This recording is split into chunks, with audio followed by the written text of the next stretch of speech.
Hi friends, welcome to crazy recipes. నేను మీ మాదిరిని.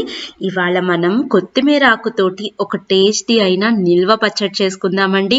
దీన్ని ఒక్కసారి మనం తయారు చేసుకుంటే ఈజీగా 6 నెలల దాకా స్టోర్ ఉండిపోయిద్ది. అది 8 కంటైనర్లో పెట్టుకుంటే ఇంకా సూపర్ టేస్ట్ ఉంటుందండి. ఫస్ట్ అయితే బాండీలోకి 3 స్పూన్లు ఆయిల్ని యాడ్ చేసుకోవాలి.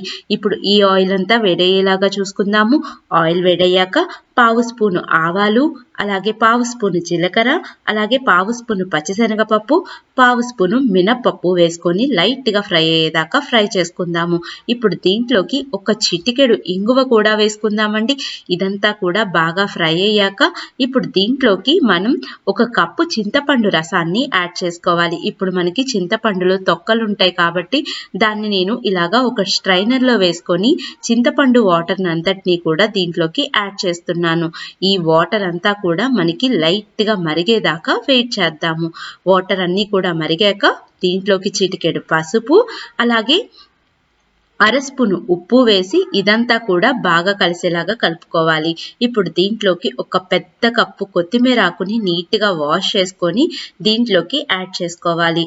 ఈ కొత్తిమీర ఆకు అంతా చింతపండు గుజ్జుకి బాగా పట్టేలాగా కలుపుకుందాము. మనకి మొత్తం అంతా కూడా బాగా కలిసి చింతపండు రసం అంతా కూడా కొత్తిమీర ఆకులోకి పీల్చుకునేలాగా ఇలాగే కుక్ చేసుకుందాము. ఈ ప్రాసెస్ అంతా కూడా మీడియం ఫ్లేమ్లోకి అడ్జస్ట్ చేసుకోవాలండి.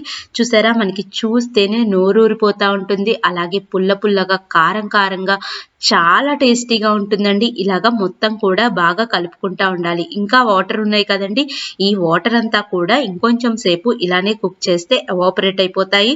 ఇలాగే మొత్తాన్ని కూడా బాగా కలుపుకుందాము. ఆల్మోస్ట్ ఆఫ్ ఆల్ మనకి పచ్చడి అనేది తయారైపోయింది.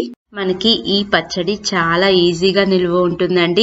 అలాగే వేడి వేడి అన్నంలో అంత నెయ్యి వేసుకొని ఈ పచ్చడి వేసుకొని తింటే ఇంకా సూపర్ అండి. ఇప్పుడు దీంట్లోకి 1 స్పూను కారము, అలాగే ఇందాక 1/2 స్పూను ఉప్పు వేసుకున్నాం కాబట్టి ఇంకొక 1/2 స్పూను ఉప్పు వేసుకొని ఇదంతా కూడా కారం బాగా కలిసేలాగా కలుపుకుందాము.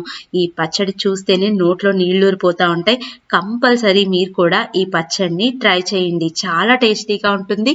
ఇలాగే మొత్తం కారాలు కలిసాక స్టవ్ ఆఫ్ చేసుకొని ఆయిల్ అంతా కూడా మనకి బయటకు వచ్చేసింది చూడండి.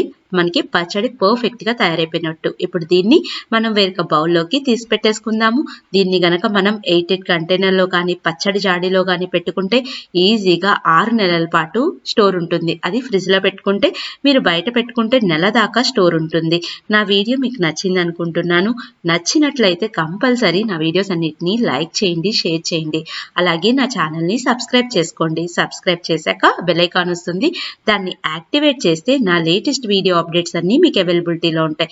అలాగే మీకు ఏమన్నా కొత్త రెసిపీస్ కావాలన్నా కింద కామెంట్ బాక్స్లో కామెంట్ చేయండి. తప్పకుండా ట్రై చేస్తాను. Thank you for watching my videos. Bye bye.